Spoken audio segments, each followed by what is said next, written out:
অশ্যামা দাস, আয় তো দেখি, বস তো দেখি এখানে।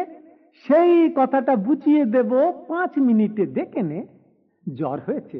মিথ্যে কথা, ওসব তোদের চালাকি। এই যে বাবা চেঁচাচ্ছিলে, শুনতে পাইনি? কালা কি মামার ব্যামো? বদ্যি ডাকবি?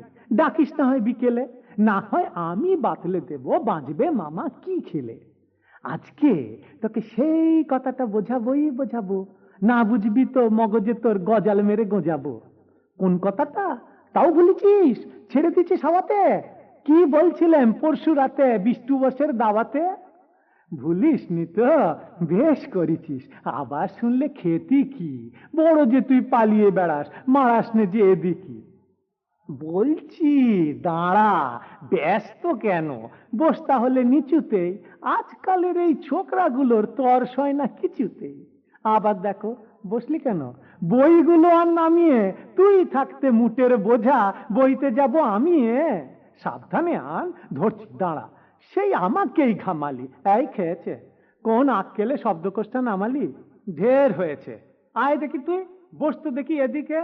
ওরে গোপাল, গোটা কয়েক পান দিতে বল খেদিকে। বলছিলাম কি, বস্তু পিণ্ড সূক্ষ্ম হতে স্থূলেতে, অর্থাৎ কিনা লাগছে ঠেলা পঞ্চভূতের মূলেতে। গোড়ায় তবে দেখতে হবে কোত্থেকে আর কি করে রস জমে এই প্রপঞ্চময় বিশ্বতরুর শিকড়ে।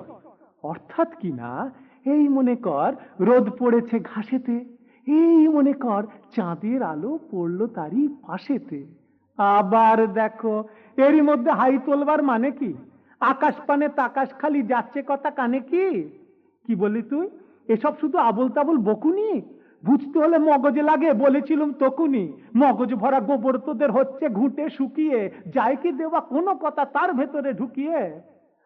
অশ্যাম দাস, উঠলি কেন?